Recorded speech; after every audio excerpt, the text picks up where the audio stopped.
On her 28th birthday, Evangeline Sorel decided she was done waiting to be saved. It was not a decision made in anger or in grief, though there had been plenty of both in the years leading up to it. It was quieter than that. She was standing in the kitchen of Thornfield Cottage, which was not a cottage so much as a draughty, underfunded house that her father had refused to call anything less grand, pressing herbs between sheets of wax paper because there was nothing else to do and because the action kept her hands steady. Her mother's good china, which they could no longer afford to replace if broken, sat in a cabinet behind her. The fire wanted wood. The roof, her father had mentioned twice that week, wanted a man with a trade, and the money to hire him. What the Sorel family wanted, in the blunt arithmetic that Evangeline had learned to think in, was money, and the only way a woman in their position acquired money was through marriage. She had known this since she was 16. She had spent 12 years accommodating the knowledge with a kind of disciplined resignation, attending the assemblies and the dinners, wearing the same green silk that her mother retrimmed each season with whatever ribbon could be salvaged, smiling at the right men, and retreating when they looked through her toward younger prospects. She was the elder daughter of Sir Rowland Sorel, whose baronetcy was older than his debts, but not by enough to matter. She was 28. She was plain in the way that handsome women sometimes are when no one is paying attention, and she was, as her Aunt Patience had said at Christmas, beginning to be discussed. She finished pressing the herbs. She set the sheets to dry. She washed her hands in cold water and stood at the kitchen window, looking out at the grey February sky. And then she decided, quietly and without ceremony, that she would not wait any more. Not for rescue. Not for a man to notice her across a ballroom and find her useful. She would make herself useful on her own terms, to herself. And if the roof fell in, she would move her family into 3 rooms and rent the rest. It was the most free she had felt in a decade. It was also the week that the Earl of Dunmore came back to the north. She did not know who he was the first time she saw him. That in itself was unusual. Evangeline had grown up in Northumberland, knowing every family of consequence within 30 miles, their histories, their fortunes, their debts, their troubles. It was the kind of knowledge that accumulated in a place where the winters were long and the gossip was the only thing that didn't freeze. But the man on horseback who passed the Sorel gate on a Tuesday morning in February was a stranger.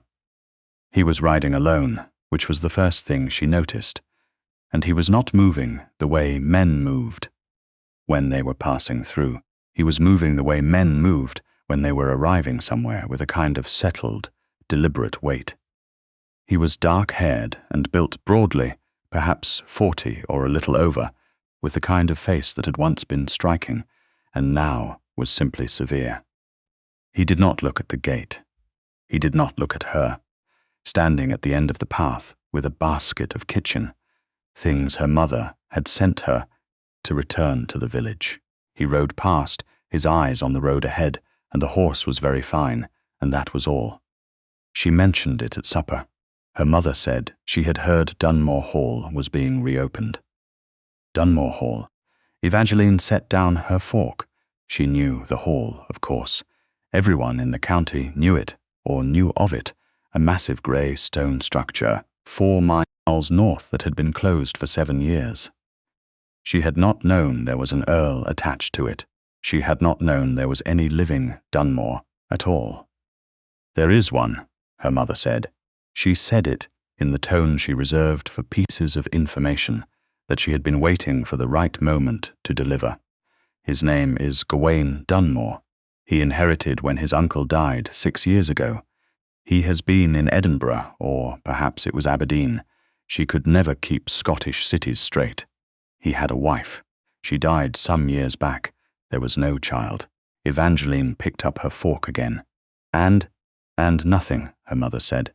"And he is an earl, and he is widowed, and he is 4 miles north of us, and I am simply telling you."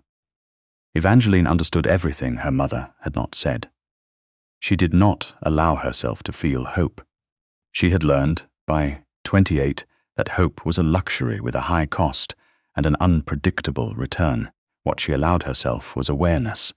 He existed. He was nearby. That was all she permitted herself to know. She met him properly 3 weeks later at a dinner at the Alderton house.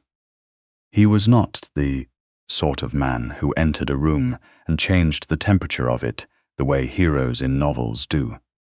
He was the sort of man who stood near the fireplace and did not speak, and after a while you noticed that no one was speaking to him, and then you noticed that he did not seem to mind. He was introduced to her by their host with the kind of enthusiasms that suggested the host had been rehearsing the moment.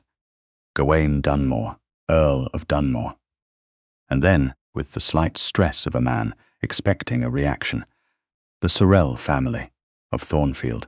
His father knew your uncle, I believe. Lord Dunmore looked at her. His eyes were a pale colour that the candlelight made difficult to identify. Somewhere between grey and green. They were the most awake eyes she had seen in a long time in a face that was otherwise making every effort to reveal nothing. "Miss Sorel, my lord," she said. He did not attempt further conversation. Neither did she. They were placed at the same end of the dinner table, 2 seats apart, and she was aware of him in the way you are aware of weather, not always looking at it, but always knowing where it is.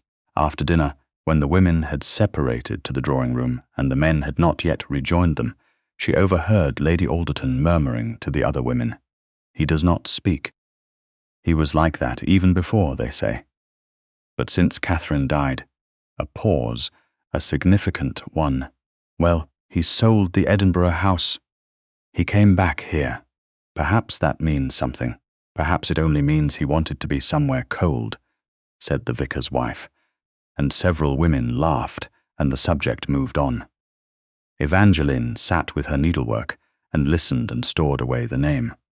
Catherine. A wife. A death, a silence that had apparently preceded even that. She filed it under things she did not need to know, and found herself thinking about it for the next 3 days. The second time they met was by accident, which the first had not quite been. She was walking the north path that cut across the edge of the Dunmore estate, a path that had always been open to the public, and that she walked 3 times a week, because it was the only one that did not require her to pass through the village and be stopped by well-meaning women asking about her prospects. When she came around a bend in the trees and nearly collided with him, he was standing, quite still, looking at a section of the stone wall that edged the path. The wall had fallen in one place, a gap of about 6 feet, and he was studying it the way a man studies a problem he has not yet decided whether to solve. "Forgive me," she said, stepping back. "I did not see you." He turned. His expression was, she was becoming accustomed to learning, not unfriendly, only contained. "No matter," he said. "The path is open." She would have walked on.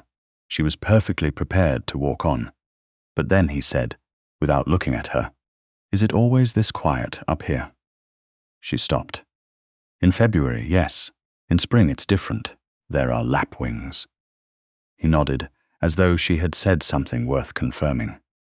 He looked back at the wall. She walked on. She had gone about 20 paces when he said, behind her, "The wall has been down since before I left. 7 years." She turned. He was still looking at the gap. "It used to keep the sheep from the path," he said. "We had to reroute the path when the wall came down. It seemed like a temporary solution at the time." She considered him. "Are you planning to rebuild it?" He appeared to actually think about this. "Eventually," he said. "Most things here need doing eventually." There was something in the way he said it that was not self-pity, but was adjacent to it. The way a man speaks about a list that is longer than his energy for the moment. "I hope the lapwings haven't minded the reroute," she said, and walked on, and did not look back, and found herself almost smiling before she reached the end of the path. The Earl called at Thornfield the following week. Her father received him in the front room, which her mother had hastily cleared of the mending and the broken chair they had been meaning to have repaired. Evangeline was in the kitchen when he arrived, and she stayed there, listening to the rise and fall of voices, without being able to make out the words, her hands moving automatically through the task of making pastry that she had already made twice that week. Her mother appeared in the kitchen doorway. "He has asked if you would show him the herb garden," she said, in a tone of elaborate casualness. Evangeline looked at her mother. "The herb garden is in quite poor shape this time of year." "That is what I told him. He said he did not mind." She wiped her hands. She straightened her dress. She went out through the back of the house and found Lord Dunmore standing at the edge of what was, in truth, barely a garden at all. It was a patch of half-frozen ground edged with stones, with the dried stems of last summer's lavender still standing, and nothing much else to recommend it. He turned when he heard her. He looked, she thought, faintly embarrassed, which was interesting, because she had not thought him a man who embarrassed easily. "I owe you an apology," he said. She waited. "At the Alderton dinner, I was introduced to you and then entirely failed to speak to you for the rest of the evening. That was discourteous." Evangeline looked at him. She thought about several responses and chose the most honest one. "You did not speak to anyone for most of the evening." "No," he said. "I rarely do these days, but that is not an excuse." She looked at the herb garden. The lavender had dried well, she noticed. She should cut it before the spring growth came. "Why did you come back?" she asked. She had not planned to ask it. But there was something in the flat directness of his apology that seemed to invite a flat directness in return. He was quiet for a moment. "Because this is where I am from," he said, "and I have been away long enough that being away no longer felt like a choice." She nodded slowly. She understood this in the way that people who have stayed in one place understand leaving by its negative shape. They stood in the cold for a while longer. He looked at the dried lavender. She answered 2 questions. He asked about the property, both practical and sensible. Then he thanked her and left, and her mother watched from an upstairs window, with what she hoped was some discretion and was not. What followed was not a courtship, or not what courtship usually meant. There were no flowers, no poems, no declarations in moonlit gardens. He called at Thornfield twice more in the fortnight. In the following fortnight, each time speaking mostly with her father about drainage and tenant arrangements, things that had nothing to do with Evangeline, but each time there was a moment at the end of the visit. A brief exchange with her that seemed to have been, if not the point of the visit, then at least not incidental to it. He asked her once what books she read. She told him. He did not compliment her choices. He said, "I have most of those," and asked if she would like to borrow any of them. She said yes, and he sent 2 of them the following morning with a note that contained no pleasantries, only titles. She read them both in 4 days and returned them with a brief note of her own, and he sent 2 more. It was the most satisfying exchange she had had in years.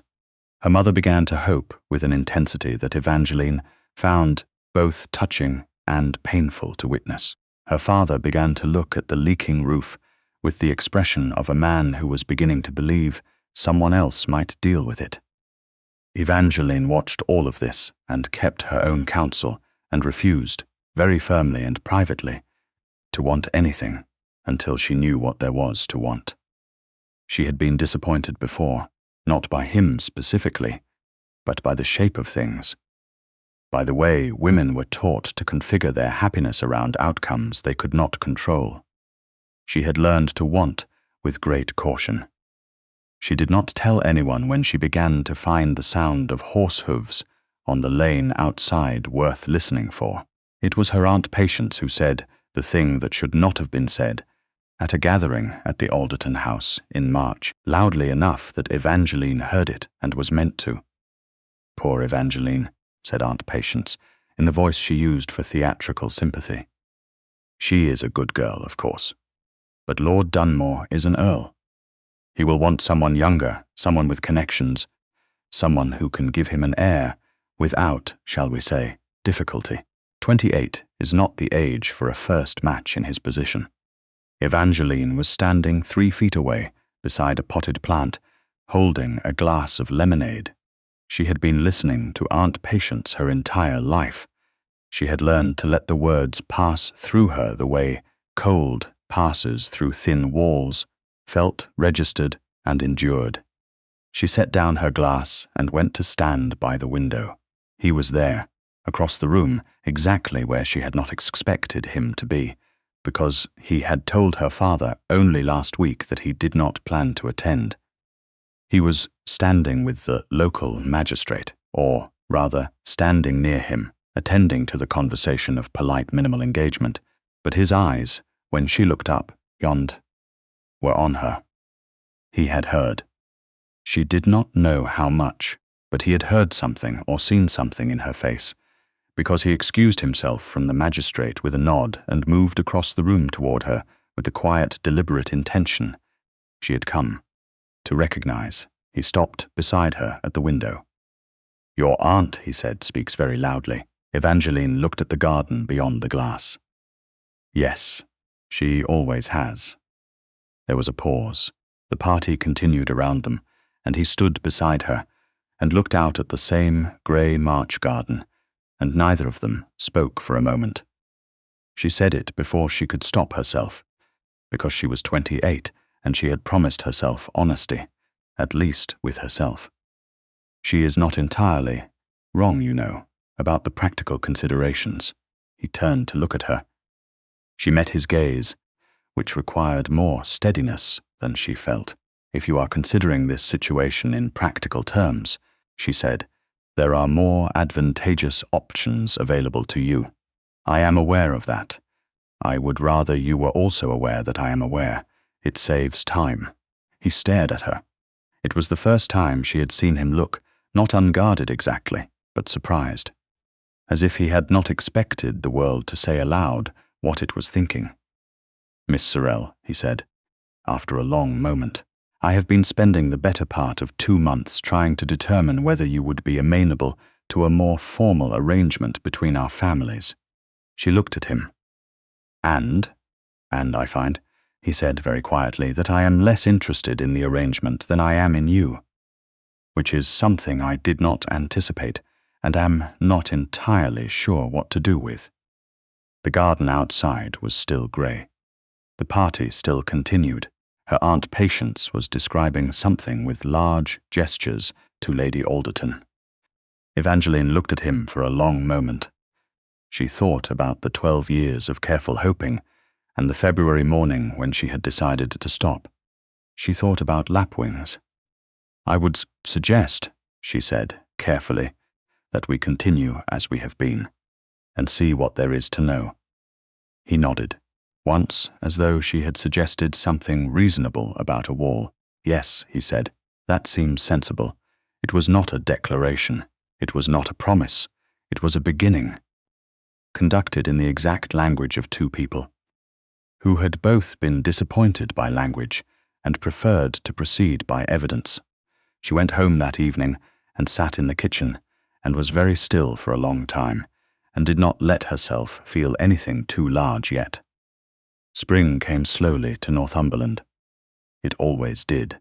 The lapwings arrived in the last week of March, just as she had said they would, and she encountered him on the north path one afternoon, standing quite still, watching them wheel above the fields with an expression she had never seen on him before. Something open, something that might have been in a different man. Wonder. He did not hear her approach. She stopped some distance back and watched him watching the birds and thought, "There is a person in there who has been alone for a very long time." She went back the way she had come and did not tell him she had seen. But she thought about it for days afterward, about what it meant to be alone, long enough that a flock of birds could move you to stillness, about the way grief sometimes made people not smaller, only quieter, The way a house is quiet when all its inhabitants have left, still standing, still itself, only empty. She had learned about the wife slowly and without asking. His name was carried information about her in the way. Place names carry histories. Catherine Dunmore, née Ashby, who had died of a fever 4 winters ago. Who had been delicate from the beginning, they said. Who had loved Edinburgh and loathed the north. Who had been beautiful, apparently, and accomplished, and had never entirely settled into the life of Dunmore Hall. Evangeline did not ask him about her. She was not prepared to trespass somewhere she had not been invited. He came to it himself on a Thursday in April, in the library at Dunmore Hall, where he had invited her and her mother to tea, and her mother had conveniently remembered an obligation and gone home early and sent a maid who waited in the hall. They were alone for perhaps an hour, and they spoke about the estate, about a tenant family whose roof wanted mending, about a book she had returned and 2 she had borrowed. And then there was a silence, and he said, without preamble, Catherine did not like this room. Evangeline looked up from the book in her hands. She preferred the drawing room in Edinburgh, he said. Lighter, she said. This library was like being inside a cloud. He paused. I used to think she was right. I have been sitting in here every evening since February, and I am beginning to think she was not.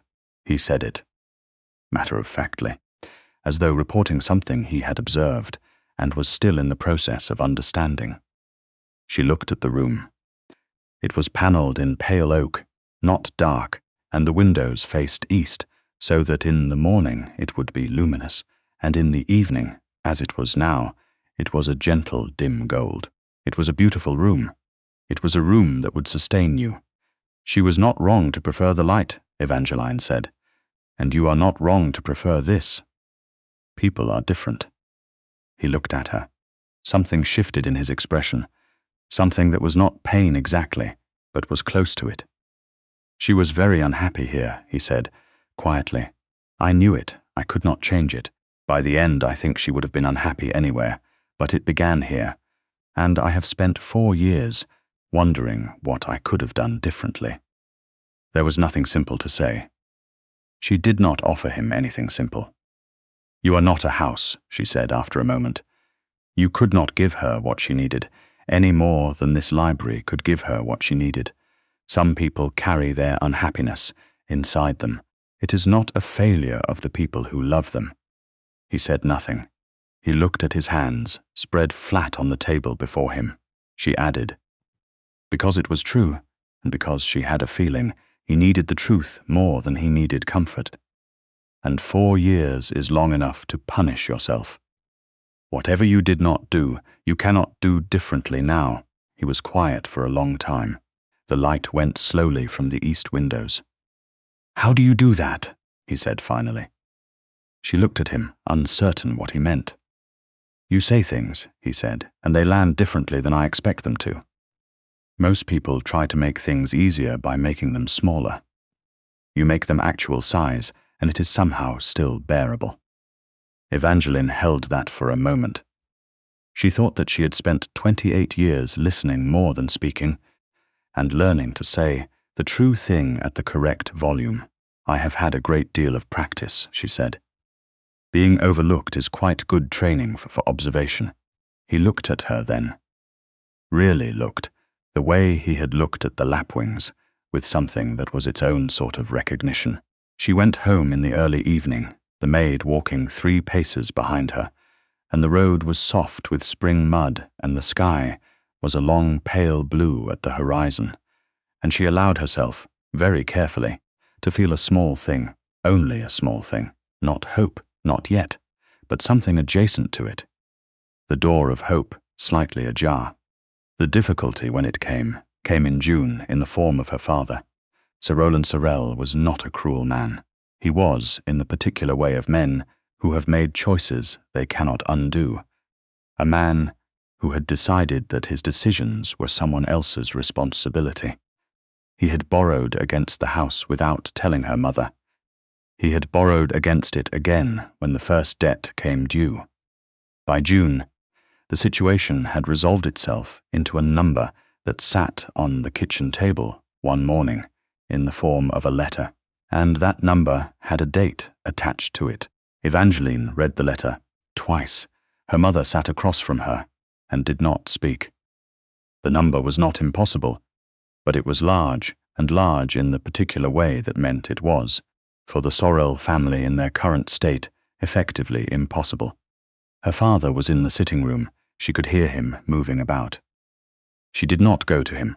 She sat with the letter for a long time and understood that everything she had constructed, the careful not hoping, the quiet building of something real with a quiet man 4 miles north, was about to be seen by everyone in a different light. That whatever happened next would be interpreted as calculation, that she would become to Aunt Patience and to all the Aunt Patiences of the county exactly the sort of woman she had spent her life refusing to be. She folded the letter. She went for a walk. She walked the north path, not to find him. She told herself firmly, and with complete sincerity, that she was not walking toward Dunmore Hall. She was walking because the alternative was sitting at the kitchen table, until she had thought herself into a corner, and she had learned that motion helped her think. She did not find him on the north path. She found the wall still with its gap. She stood looking at the gap in the wall for a while, and thought about foundations and time, and the things you let fall into disrepair, because they seem temporary. He found her there. She heard the horse on the path before she heard him, and then the horse slowed, and she turned, and he was looking at her with an expression that was not his usual careful neutrality, but something concerned. She must have looked, she realized, rather worse than she felt. "Miss Sorel," he said. He had not dismounted. He seemed to be waiting. She thought about the number on the table. She thought about her mother's face this morning and her father's silence. "My father," she said carefully, "has made some arrangements that have created some difficulties for our family. Financial ones. I am telling you this not because I want anything from you, but because I think it is information you should have."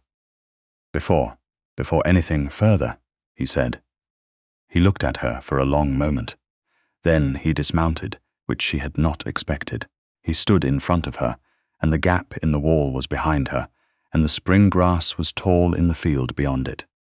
"How much?" he asked, simply. As though it were a practical question, she told him. She had never told anyone a number like that before. She found, unexpectedly, that it was almost a relief. He nodded. He was quiet in the way he was always quiet, not absent but interior, working something out. "This will be interpreted," he said at last, "as the reason you consented to anything. If you do, you understand that." "Yes," she said, "and does it?" She looked at him. She thought of the February morning and the cold water and the decision she had made that had nothing to do with him because he had not yet existed to her. "No," she said, "but I cannot prove that." "No," he agreed.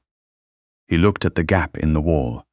"You cannot, and I cannot prove that I am not offering to resolve it, because I have already decided to ask your father for your hand, and this is convenient timing."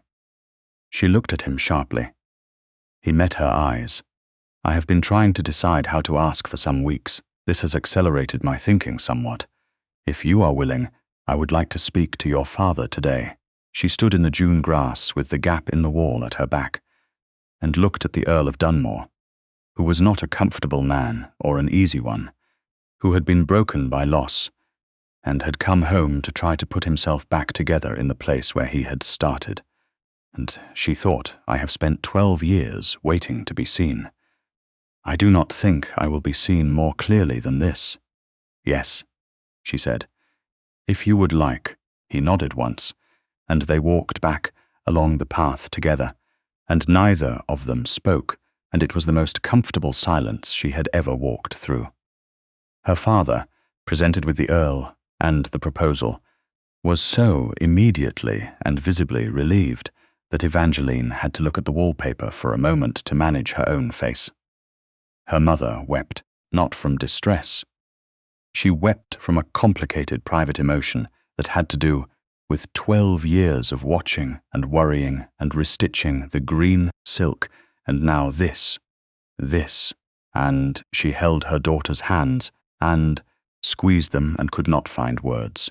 Her sister, who was 22 and considerably more excitable, asked 17 questions about Dunmore Hall before breakfast the following morning. Lord Dunmore himself came the next day and spoke with Evangeline alone in the garden for half an hour. He told her the arrangements.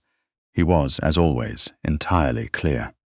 He told her what he was in a position to offer, and he told her the one thing he was not certain he could offer.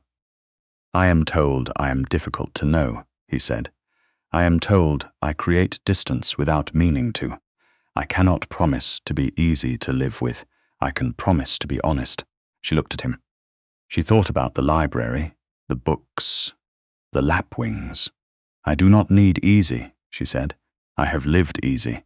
It was not particularly satisfying. I would rather have honest." He looked at her with those awake, pale eyes. Something moved in them that she was beginning to be able to read.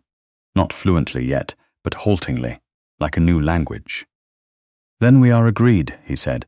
They were married in July, in the small church in the village, with the lapwings crying somewhere above the fields, and her sister crying in the second pew for entirely different reasons, and Aunt Patience sitting in the fourth row with the expression of a woman revising her opinions in real time. Lord Dunmore, Gawain, which she had not yet used, but was beginning to be able to imagine, stood beside her and said what he was required to say in a voice that was steady and low and entirely without theatre. And when it was done, he looked at her, and something passed between them that was not romantic in the way novels meant the word, but was real in the way that matters more. Dunmore Hall required a great deal of work. This was not a surprise. Evangeline had known it, or known the shape of it, from the outside. But from the inside, in August, with a household staff that was reduced and older than it should have been, and a housekeeper, Mrs. Pemberton, who was formidably efficient and watching the new countess with calm, measuring attention, the work was more evident. She did not try to change everything at once. She began with one thing. The morning room faced north and had been unused because the previous countess had preferred other rooms, and it was therefore cold and slightly damp, and had the air of a room that had forgotten it was inside a house. Evangeline had it opened and aired. She brought flowers in from the garden. She set a fire and sat in it for an hour with a book, simply to give the room the experience of being occupied. Mrs. Pemberton observed this from the doorway without comment. The next morning the fire was laid before Evangeline came down. Mrs. Pemberton, passing her in the corridor, gave a single nod. It was enough.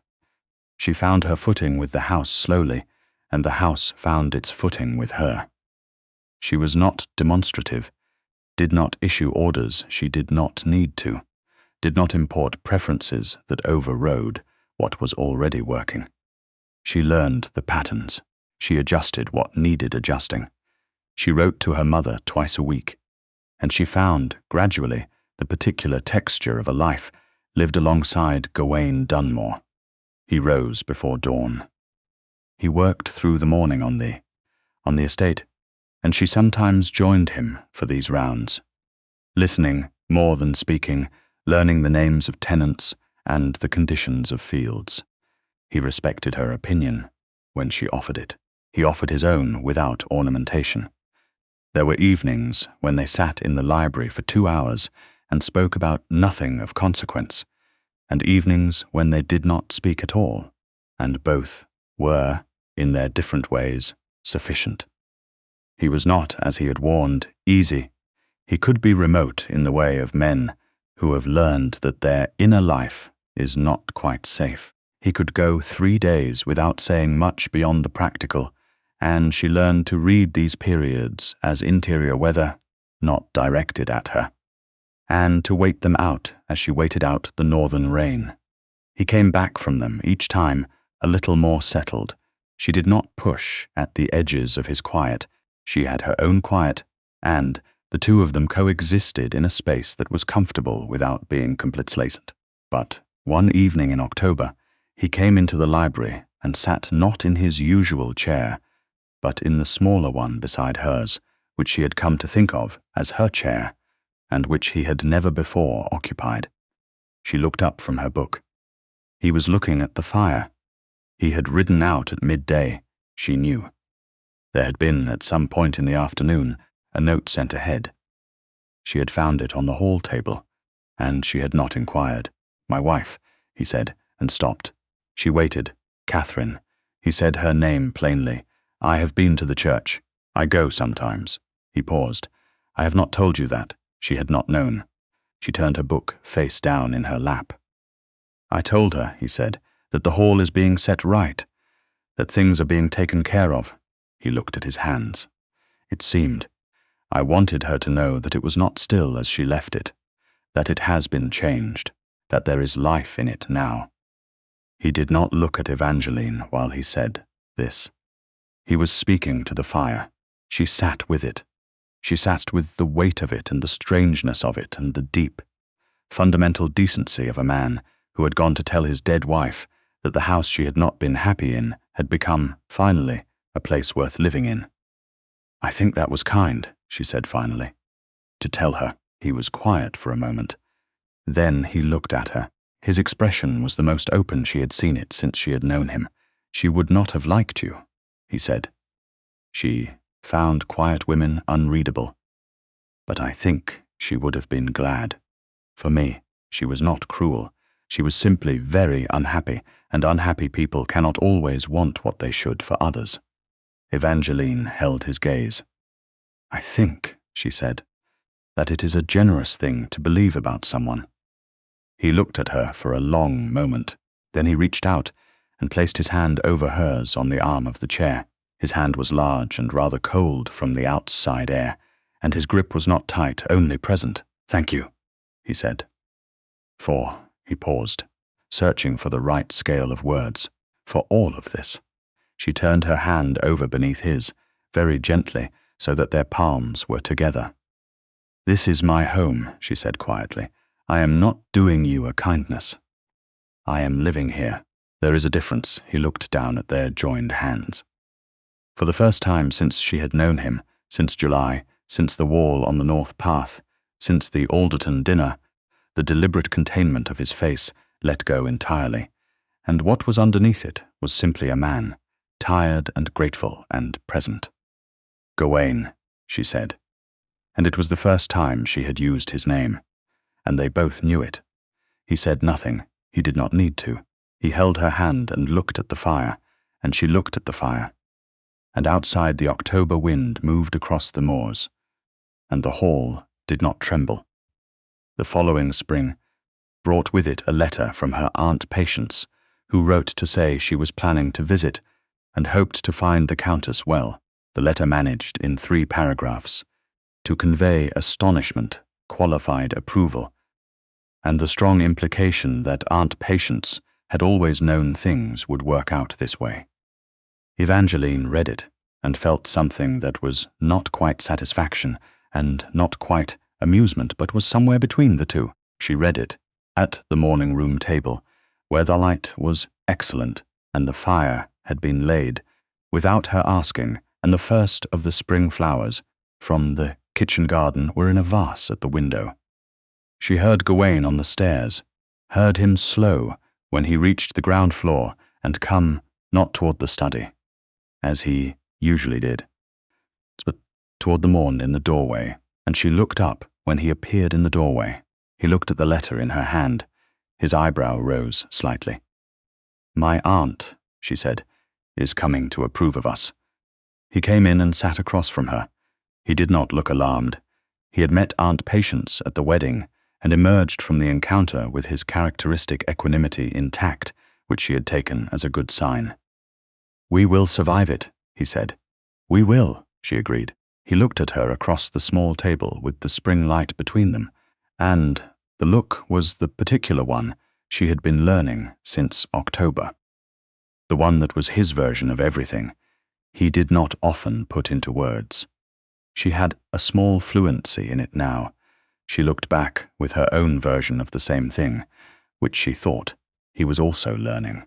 They had a year behind them of early mornings and estate rounds, of arguments about drainage and book choices, of her father's gradual, sheepish rehabilitation, and her mother's weekly letters, and her sister's exuberant visit in February that had filled the hall with noise for 10 days, and left Gawain mildly stunned and quietly pleased. They had the north path and the lapwings and the gap in the wall, which had been rebuilt in November, properly this time, with good stone and mortar, by a local man her husband had finally hired. They had the library in the evenings, and the morning room in the mornings, and the long northern winters, and the slow northern springs, and the particular knowledge of each other that accumulates when two people stop waiting for something to happen and accept, with clear eyes, that it already has. She had stopped hoping, once, on a February morning, in a cold kitchen with dried lavender on the table. She had not known then that stopping was the beginning.